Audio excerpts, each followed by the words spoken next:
And for a lot of the groups, which people might say all of the groups, there is an activism lens there. But specifically when you look at certain groups and certain group members from maybe all of the groups, you will see activism as a strong lens for Black Greek letter organizations.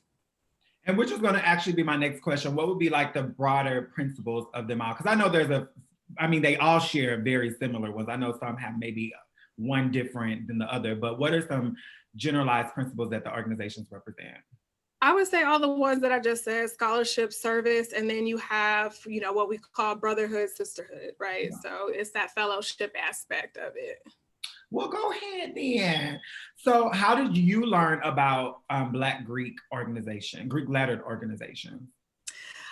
I actually started, I don't think that I really truly recognized the extent of it, but I was in middle school, and there was, how some of the Greeks, they, most of us, we all partner with the youth. And so you might see the sororities and fraternities teaching the young folks how to step. Well, that actually was my introduction to Greek life. I didn't know at the time, I just saw people stepping.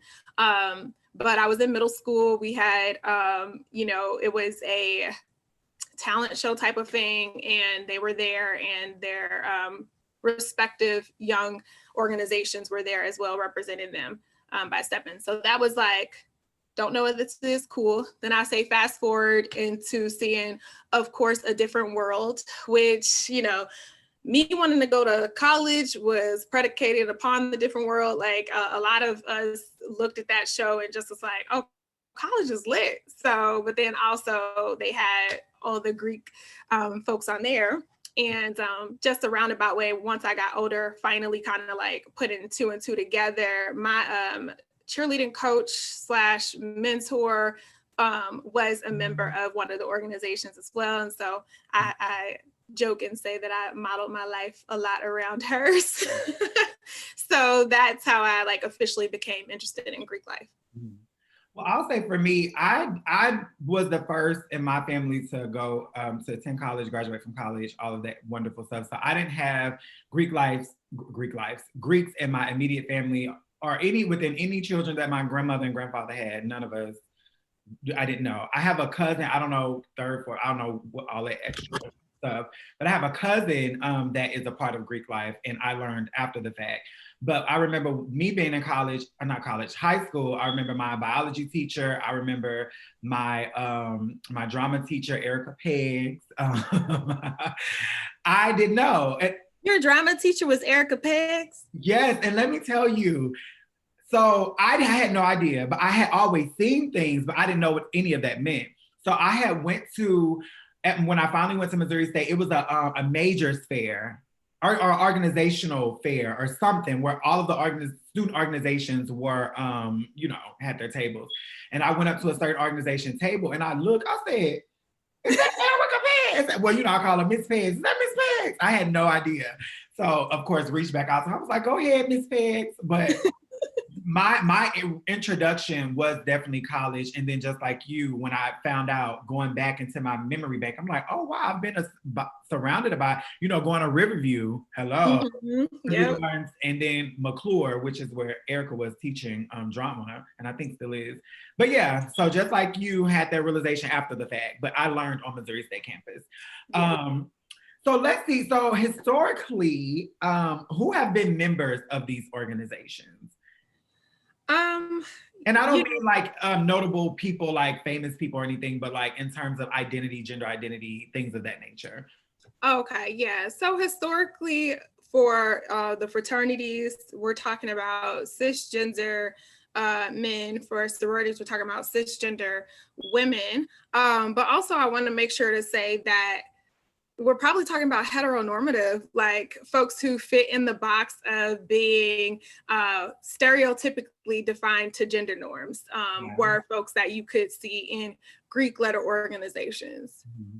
And I would even go as far as, obviously we spoke about the cis part of this, but even the sexuality identity or orientation part, there are many specifically, well, men and women actually, when you think about the 1920s, the Renaissance era, when you think about the Civil Rights era, I think of Zora Neale Hurston back in 1920s. I think of Bayard Rustin during the Civil Rights. He organized the March on Washington. So these people were, because they're no longer here, part of traditional Black Greek letter organizations, and they had a different sexuality. They were cis along with their counterparts, but they had a different sexuality.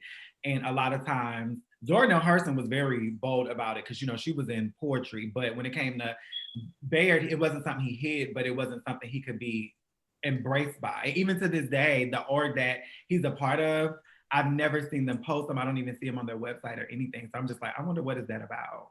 Yeah, because, you know, for him, he was an activist specifically around gay rights. Mm-hmm. And so I imagine, and you know, and speaking on that is like who is typically part of the organizations. Yeah, there was this, there's likely this understanding of this unspoken norm that you are straight, and not until like recently you now see a difference of like, yeah, we don't mind you being gay in our organizations. But back then, if you're looking at like his legacy being kind of silenced and neglected from the legacy, but he was a huge activist in that area. So someone that you would think the organization would be proud of and proud to put his membership on display. Yeah, and I should also mention too, back in those days, it was illegal to be of any identity outside of cis hetero. It was literally illegal. People were being taken to jail. If you research Stonewall, you would know that was a big example, a big demonstration of what it meant for people of the LGBTQ plus community to, you know, fight back, and them being put into jail because, oh, they identified, maybe they have on women's, you know, societal clothing and et cetera, et cetera. So, but yeah, I should also mention that it was definitely against the law to be anything outside of cis hetero back in those times as well. Yeah. So now that we've gotten, you know, some history of Greek life, how we learned about it, and historically who was a part, because obviously, you know, there's meaning to this conversation. We can talk about, I guess, the meat of what this conversation is about when we talk about, is there space for Black trans folks within Black Greek letter organizations, Black Greek lettered organizations, or just Black Greek life. So the first example, and let me bring it up. I'm not gonna, so first of all, let me just say this too. I don't speak on behalf of any of these organizations because I'm not a part of any of these organizations. And even if I was a part, I still would not be speaking on behalf, because I'm speaking for myself and my own experience. And everything I'm talking about today, you can go Google and you can find the information, because that's exactly how I found the information. So I just want to put that disclaimer out there first, because I'm completely respectful and I love what we have created, and obviously the purpose behind it, you know, but along the way, there's things that was rooted in certain things that, you know, you have to call out and have conversations about, and that's what this is about. So that was a diversity statement released. It wasn't publicly released, but I guess someone internally in that particular organization released it, and it became public. And so it was put on Washington something, I can't remember not Post, but it was Washington something.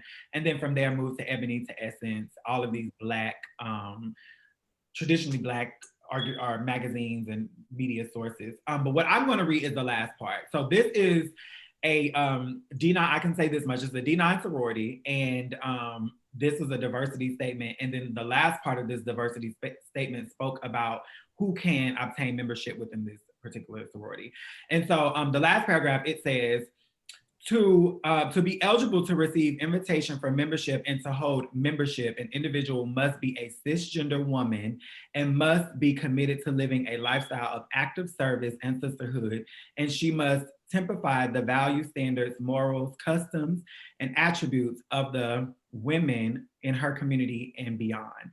And so I guess the question of this, while we're about to go through these topics, is have these organizations been affirming those of trans people, period? Have they been affirming or not? And so these are just examples of affirmations or not affirmations. Oh, and this is clearly one that is not affirming of the community, because this sorority specifically said that you have to be a cisgender woman. So when you hear that, like, do you feel, like, what do you hear? Do you hear purposeful intentional exclusion? Do you hear, I'm trying to protect my sorority? Like, what do you hear when you hear that particular part of that statement? So the inclusion of cisgender, to me, that immediately signals that this might be an intentional exclusion. If you look back on, I'm just thinking back to like applications and things like that. Mm-hmm. Cisgender isn't a word that you would see like to actually talk about the work of sororities. And so to put it on a statement, to me, it feels like essentially it was meant to make a statement that this is specifically meant for individuals whose gender matches the identity in which they were born at birth. And so for me, I do hear that. The other part that you said is, do you hear someone trying to essentially like protect your organization?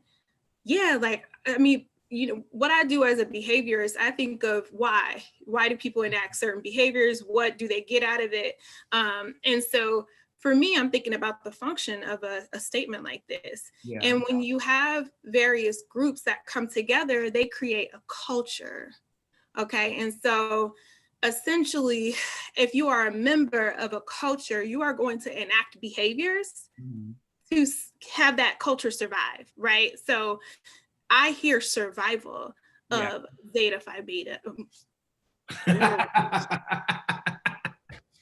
I didn't mean to. I'm sorry. This is all on Google. I was going to try not to mention anybody because I do activate and organize in spaces, and we believe in fighting the forces of evil, not the people doing evil. So nothing that I say tonight is about a specific organization or a group or a person. It is about the force of evil. And so I do apologize for anybody that however, the conversation is the conversation. So what I hear is survival of this organization, survival of the culture. And the culture exists past one organization. We're talking about Black Greek letter organization as a culture. And so holding on to tradition is also about holding on to safety. Once again, we talked about why did our organizations come to exist in the first place? Right. They needed a safe space, right? They weren't welcome, experiencing overt oppression and racism on their campuses. And so if we allow ourselves to move past our founding in some type of way, does this mean that we're no longer a safe space? Because traditionally, I have to adhere to that. Traditionally, men went here and women went there. And so back in that day, there was no conversations really about, cis men went here. Right. But back then it was like women went here, men went here.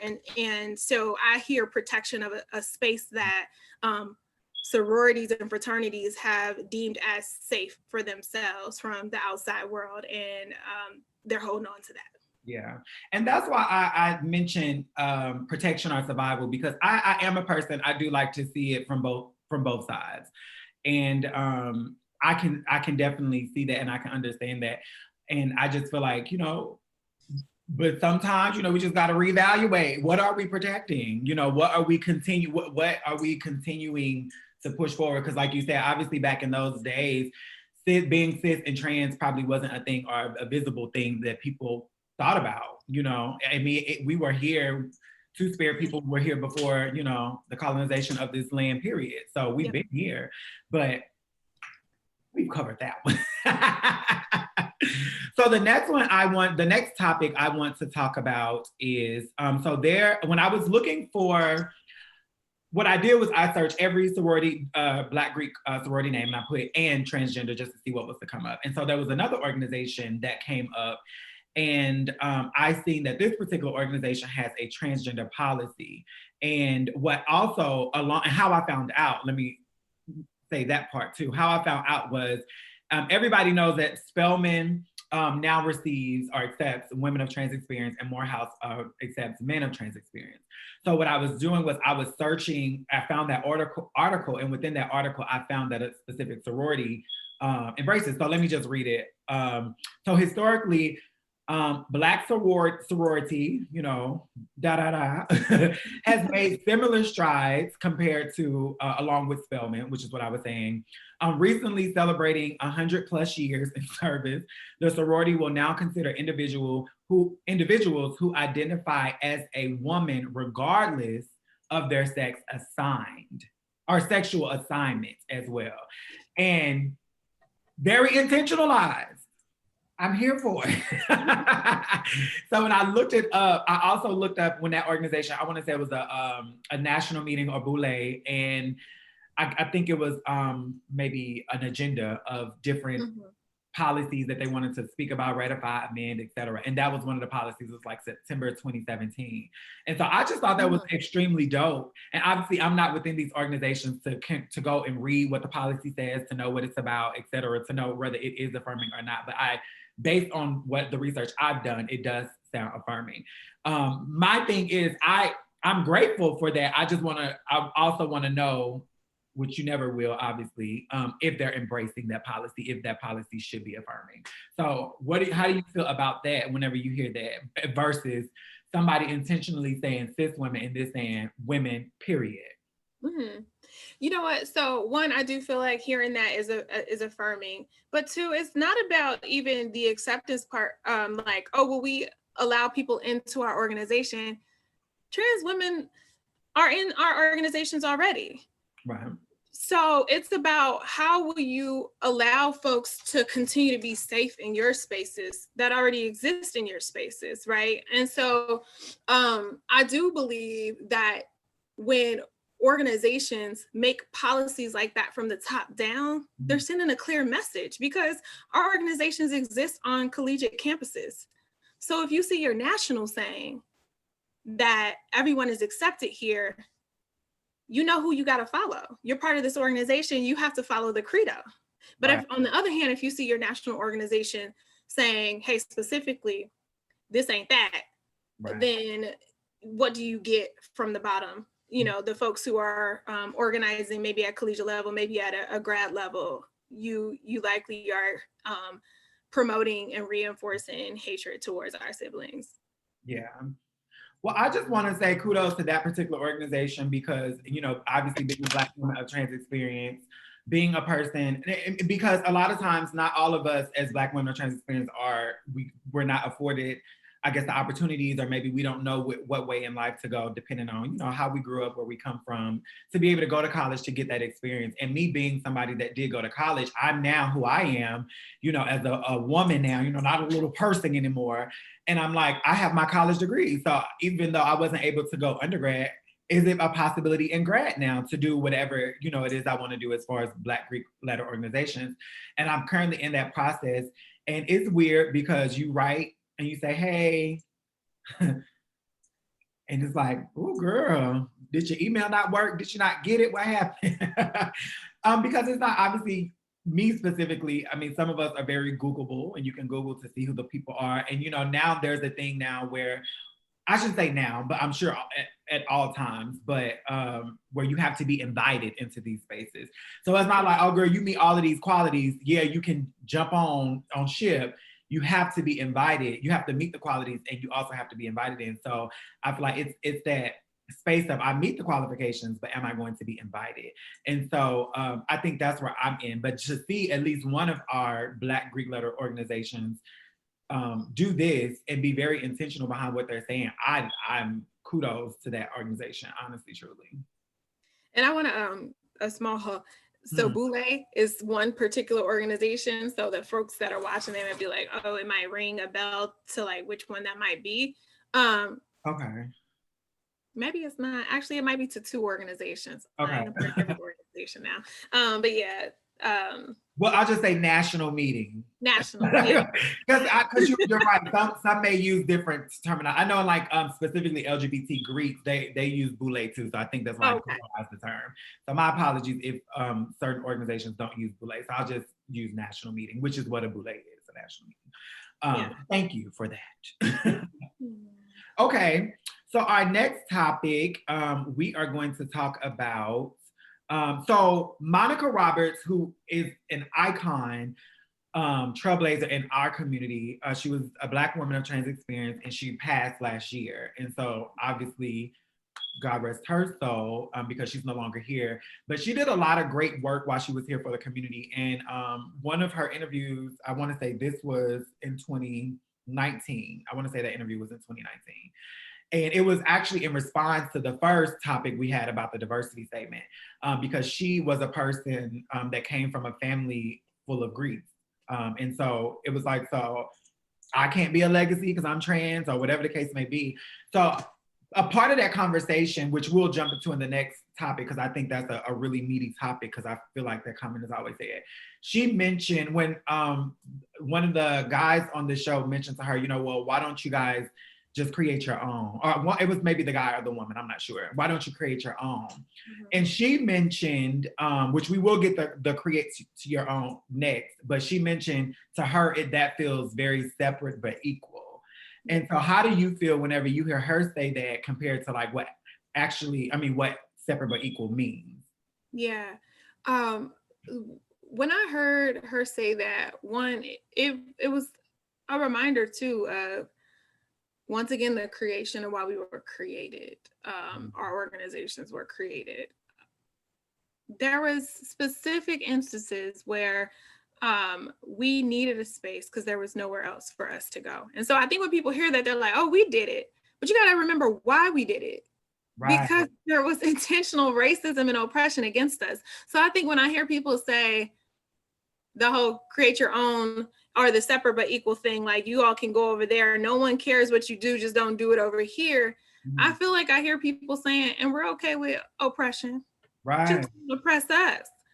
But I mean, we made it through. Like we made it through our trauma. We'll go ahead and be the individuals who might expose you to trauma. But if we made it, you can do it too. And I kind of want folks to kind of like rest on that for a moment. Yeah. Like if we existed because oppression existed for us in some type of way, and then when we say go find your own, then is that saying that I'm okay with you being oppressed in this day and age? And I feel like that is the underlying there. But yeah, I'm okay with it. Because in my mind, it's like if Black Greek organizations were founded because obviously there was racism and everything, and they obviously were not going to be accepted into white organizations. So you have to go create your own space. And now we have Black people within these organizations telling us, well, why don't y'all go create your organization? So I'm just like, so are you okay with being transphobic or homophobic for, the gay people out there? Like, is that okay with you? Because you know why you created yours, and now I have to go create mine because who I am and my identity isn't accepted here? Right. And I don't think, maybe they don't hear themselves, they don't hear that come out their mouth when they say what they say. They just hear, oh, if you're experiencing that much trouble or they're not accepting or whatever, just go create your own. Mm-hmm. And shout out to those that did create their own. Yeah. Because there are LGBT specific organizations too that are very much so safe spaces. But I don't know if you know personally, but a lot of those people that are part of those LGBT spaces, they're also a part of D9, yeah. Traditional Black Greek Latin organizations, because those are places we want to be. Like, I'm Black, girl, like you Black, it's for us, Mm-hmm. And a YouTuber by the name of Deja Washington, she's very vocal about everything Greek life. And she did a video about, we as Black Greek life, Black Greek life, this is a tongue twister, y'all, saying this over and over, but Black Greek life laddered organizations, there we go, were created because we were facing all of these oppression and racism. Why are we now letting white people into these organizations? So her stance was, we're letting white people into these organizations knowing why we were founded, but we're not allowing Black trans people into these organizations. Like, to her, it didn't make sense. And I'm just like, and not to say things don't evolve, because, they clearly do, because all organizations, I feel at this point, have people of all ethnicities and backgrounds, and that's just kind of normal now, but to her point, you're letting people that are non-Black into these organizations, but our Black brothers and sisters who are trans, we're not allowing them to be here because they're trans. Yeah, definitely. And that in itself is interesting to me too. I'm recalling many instances online and at national meetings and regional meetings that, you know, when individuals who were not Black were part of the organization, and there was any instance of discrimination, reverse discrimination, I'll call it, quote unquote, but any instance of that, it's like whole world stop. We Right. don't do that here. We don't use the master's tools here, you know? Yeah. However, it's like, how far does this extend? So I find that really, really interesting, especially knowing a few stories. So, Toni, I'm a little bit older than you, so I don't know if you know a story, but this was around the time that I matriculated through college. There was a story of an individual who had pledged a Black Greek letter sorority. And at this time of their pledging, essentially, they were met with so much harassment. So refusal to adhere to his pronouns that he asked for folks to adhere to, specifically like trying to force him to wear heels. And I think I catch yeah, it. so Okay. yeah, so for this individual who was part of the sorority, they couldn't find a space in this place. You just pledged to be together. But one of the things is that before he ever pledged, he was himself. But there was this dedication to changing who he was. Yeah. So they assumed that he was a lesbian and thought that they could just like say, you know, wear some heels, dress up a little bit. And so this individual person was met with like so much harassment. They eventually left school. And not our school. I just want to make it clear, I'm not talking about for folks who are like, oh my gosh, who was this? Not our school. It was around the time that I went to college. So, you know, so to me, it's a big deal of when, like, I remember the stories about like the president stepping in and like literally like kind of being the ringleader of that organization, not the president of the national, but this was the collegiate level, being one of the harassers for this individual. And then they eventually found a loophole to kick him out of the organization.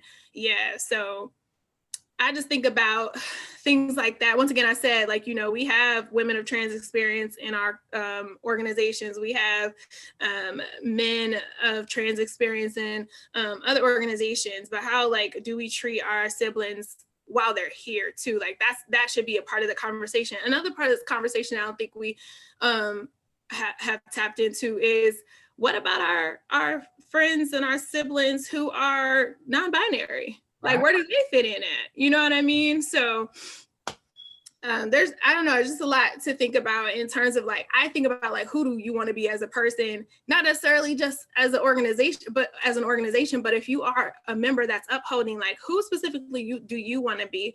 If you have the potential to help write policies and push towards inclusivity for your organization, like, are you willing to do that? Are you willing to go above and beyond or stand out in the crowd when other people say, no, we have a quote unquote legacy to uphold? Like, who do you want to be? Yeah.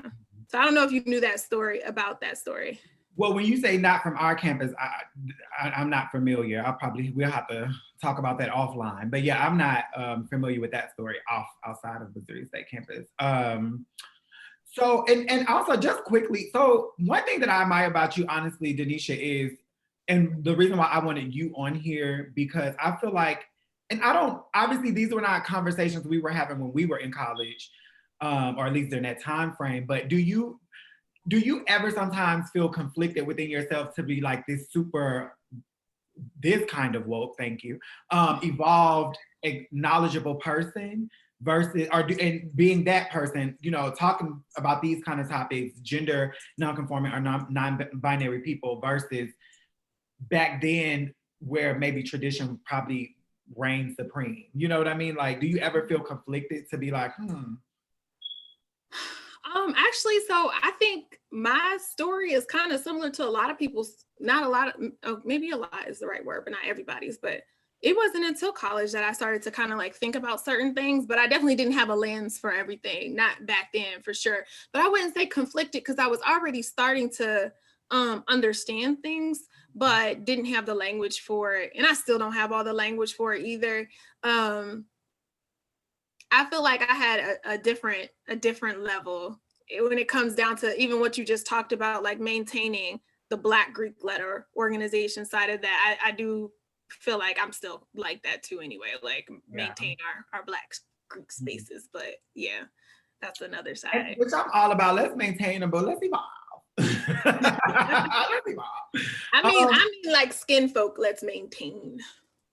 Yeah, we can evolve and we can, and you know, we can help all communities and things like that, but I don't think it's a dirty word to say that we advocate on behalf of and with the Black community, and we gatekeep our own things. Like, you know, the world has taken a lot from our community. I don't feel like there's anything wrong with us saying, and we're gonna prioritize ourselves in that way, prioritize our skins. Right. Yeah. So I know we kind of spoke about this, but the whole create your own narrative. I was going to ask you, do you feel like that is a solution? Because I kind of feel both ways. It is a solution, but it's not a solution, because it's a solution to be like, do I want to go into a space that's affirming and I know I'm not going to have to go through like what you just talked about? But is it also a solution by not allowing these organizations to like really have these kind of conversations and just to be stuck in tradition, I guess?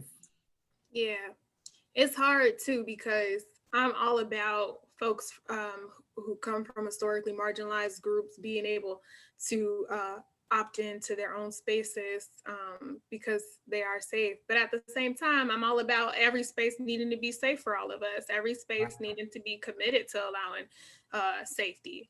So do I think it's a solution? Yeah, for people who choose to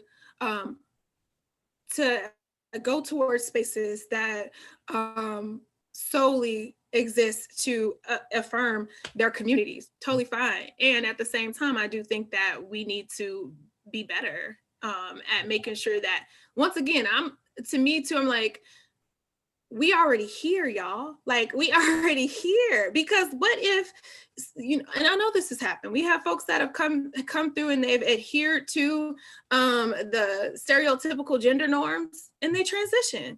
What are you saying about our family? Like, oh, I'm sorry, you got to go now. Like, what is it going to be? So, yeah, I don't know if it's necessarily a full solution, but I do think for those who want to maintain their spaces, of course that should be allowable, but it shouldn't be the only method that we're thinking about as a solution.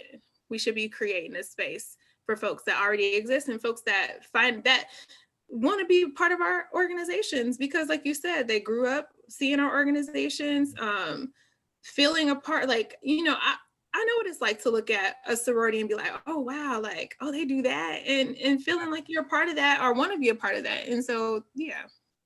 Yeah, and it's, for me, it's just crazy. I graduated, 2014 is now 2021, so almost it'll be 7 years this summer. And it's like 7 years later, and I still haven't, like, I guess, let this dream or desire go. And I'm just like, but you also see in graduate, it's like 50, 60-year-old women that have not let this dream and desire go. So I'm like, at 30, I can't feel that way. I'm only 30 at the end of the day, and I'm only 7 years, you know, out of college. Yeah. So, but anywho, and also I was having a conversation with TJ, who is a chosen child of mine, and we were talking about folks with the KS and then the folks with the X, and we were just having a good discussion about it, where, you know, the KS, it describes everybody and it isn't intentional to exclude. However, the X makes sure and let people know, like, this is an affirming space, because it lets you know we see you, we hear you, and we're with you.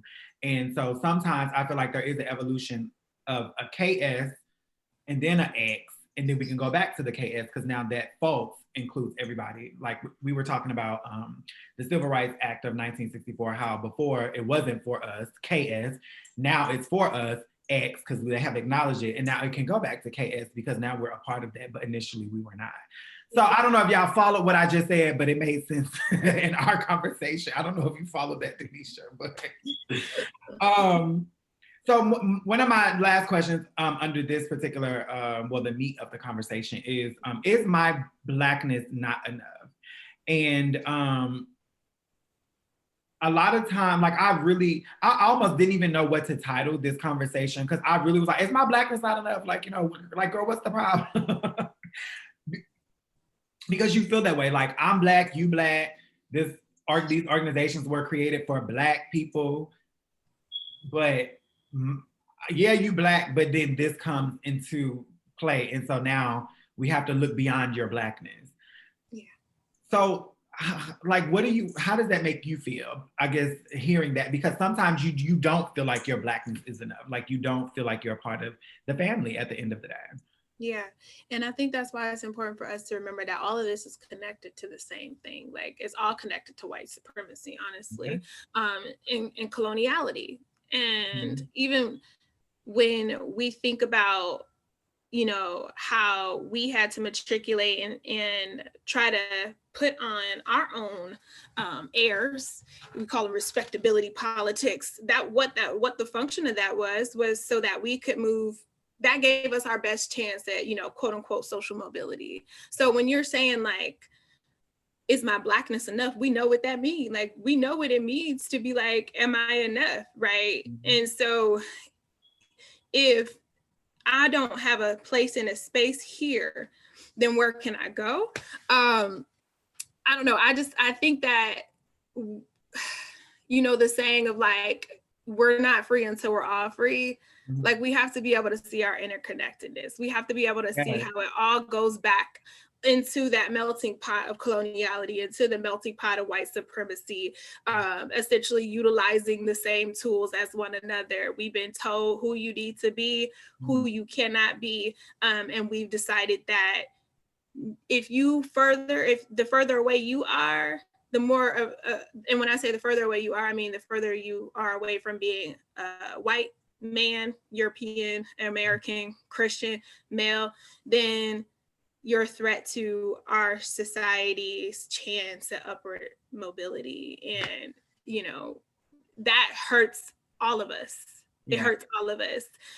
For folks who don't understand the connectedness of transphobia with misogyny, like for someone to look at our sisters of a trans experience and say they're not woman enough, they actually are looking at us and saying too that we're not woman enough, because you can put us all in that box. And, I think about, and it's not the same. I just want to take perspective because I think that's a tool that we all should be able to have. But, if someone is looking at me and saying, oh, she looks like a man, then that's connecting transphobia and misogyny together as well. So for my sisters who don't feel like it's necessary to have an inclusive space for our trans siblings, you are also saying you accept your oppression because it's connected and interwoven together.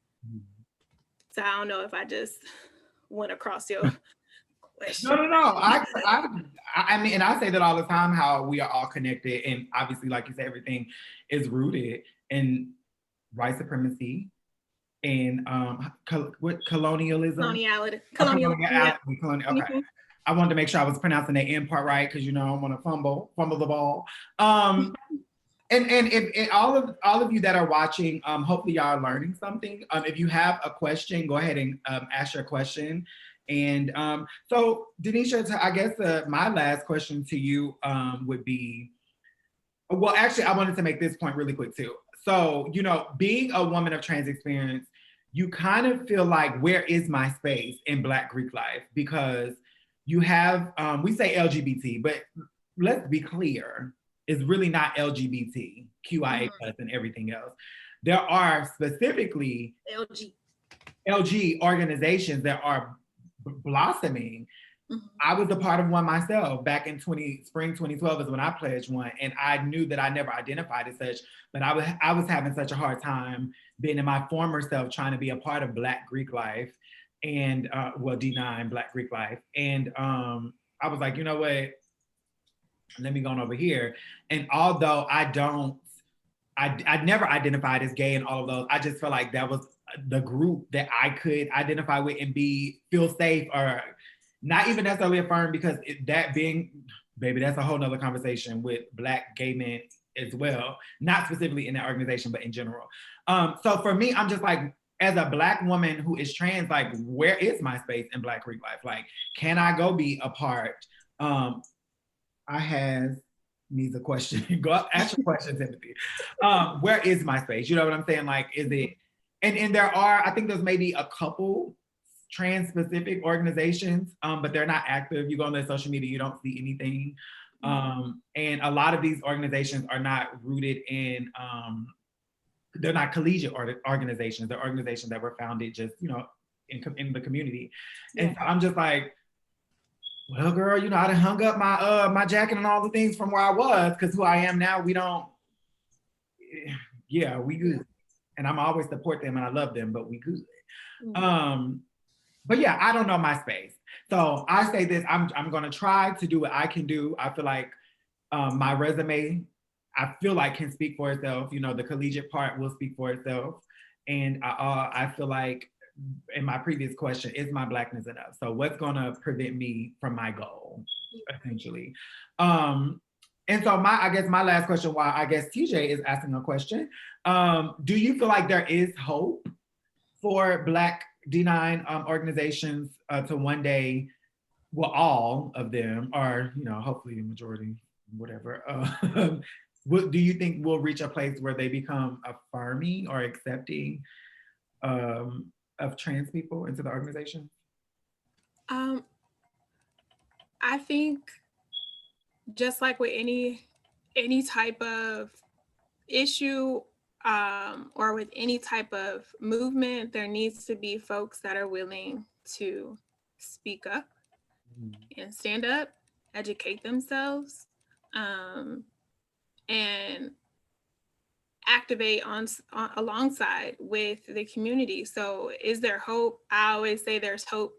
I have hope in the world in general, even though the world tells us that we shouldn't have any, but I believe that there is hope for all groups that have been historically marginalized. And so I want to hold on to that hope that there are folks that will continue to push past the way in which that we have been, that we have internalized our own oppression to the point that we feel like we have to do it to others. Right.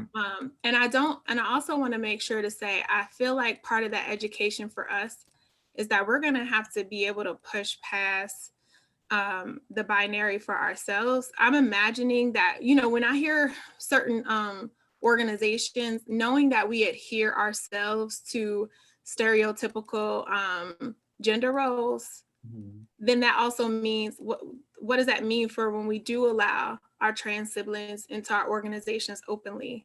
That we're only allowing the ones that are going to adhere, once again, to those stereotypical gender roles. And I don't know if we talk about that a lot in terms of like,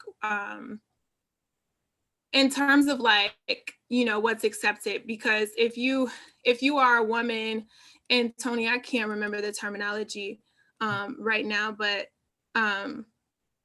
let's say you are a trans woman, but you're masculine of center, like you present to be, I don't even know if, I'm just trying to say, like, if you don't present outwardly as the stereotypical trans woman of experience, meaning you don't got your heels on, you're not passable, right?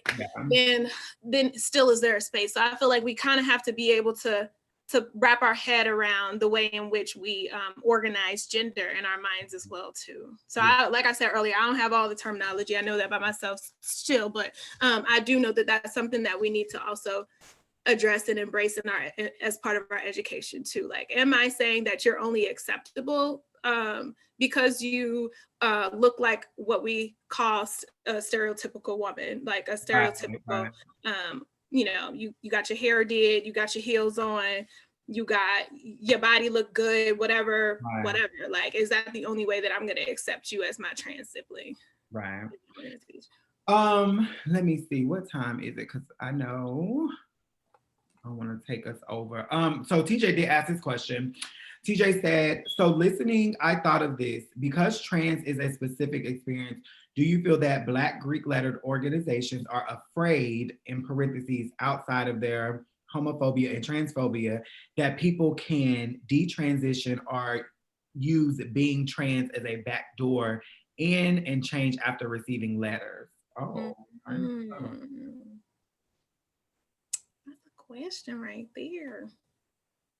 That's the question. It reminds me of the part of the transphobia where folks are upset about bathroom usage, right? The whole thing is like people are faking. Yeah, that's where my mind went to too. Yeah. Mm-hmm. Yeah. So you're gonna have and I'm gonna, folks that say like you're gonna have men who they believe is straight try to act like they are a woman so they can get in and commit violence. Right. I just feel like, once again, breaking that down too, it's like the men are inherently violent, number one, is your assumption too when you do say that. But now I think that's a good question, Timothy, and I feel like I could definitely see people using that as an argument. Yeah. Oh, okay. So I get the perspective, them using that as an argument versus that being a real thing. Okay. Yeah. Them using that as an argument. Like I can see it just like, right. Everything that this is a week for the trans community, right?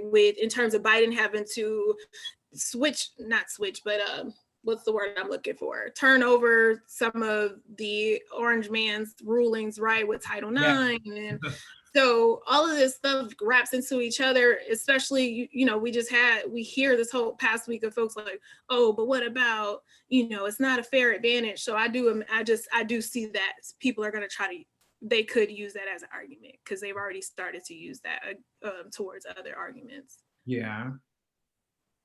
Not to say it's true, but. Hello? Yeah, I'm here. Can you see me? Yeah, I can see you. Oh, Zoom had just did something and took the screen away. And I was like, what happened? Hold on, y'all. Let me see what time it is because I can't. Oh, okay. We only got 5 minutes. Yeah, 5 minutes. Ariel has a question, but the same could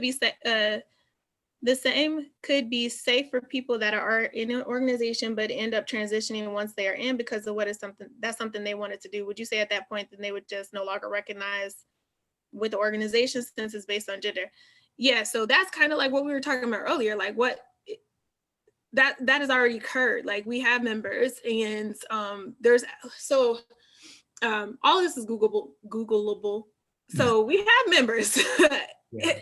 It's so yeah, I've seen people that have went into trans organizations as their assigned sex and then that cisgender aesthetic, whatever, and then they transition and they're still very much so a part of that organization. I've seen it, and when I first seen it, I was like, oh, okay. And in my mind, I was like, they allow that? Like, it gagged me, honestly.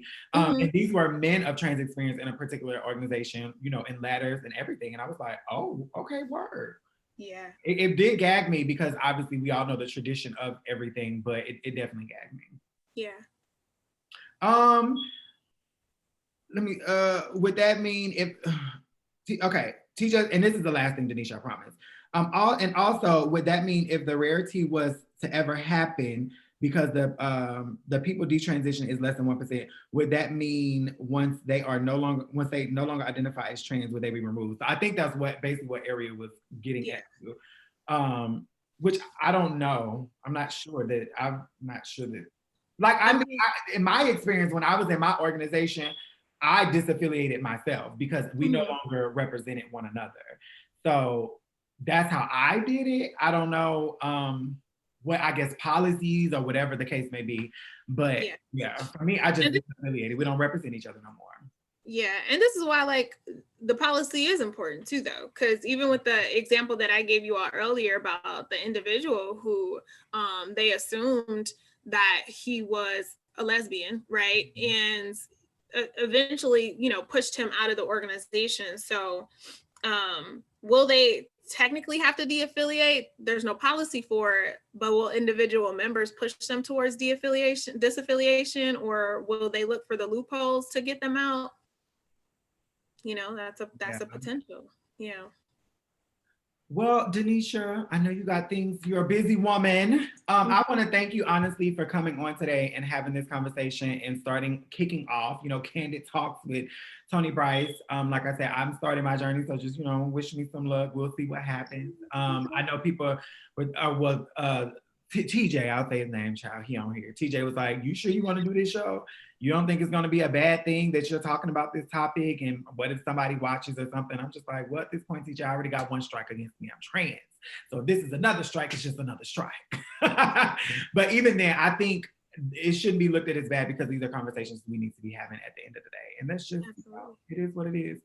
So thank you, Denisha. Did you want to have any last words or anything you want to say before we go ahead and end it? No, I guess the one thing I'll say is, I said it earlier, is that we're not free until we're all free. Yesterday was the Dr. Angela Davis's birthday. And so I really want us as a community to understand the ways in which our oppression are interconnected and really understand what that means. And be about the education, be about listening to people's perspectives, and do more than that, though, because after you stop listening, you need to start accepting and hearing what folks are actually saying and showing up in that way. Acceptance is more than just listening, it's seen in action. So yeah, be like the Dr. Angela Davis. Well, thank you, Denisha, so much. I appreciate you. And we can follow up too, because what you were telling me about what was going on at another school, I would love to hear if I can even research, because I don't know if I can. It's online. Okay. Gotcha. I'll give you the name. Mm-hmm. Okay. Well, thank you so much. You have a good night, being the busy woman that you are. And I appreciate you again for coming on today. Thank you so much. Thank you for having me and thinking of me. Absolutely. Thank your followers for listening to me. Thank y'all for tuning in, listening, and asking questions and commenting. We really obviously do appreciate that. So it can be dialogue.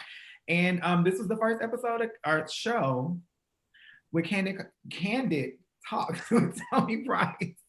Thank y'all so much. Thank you, Denisha. Bye, y'all. Bye.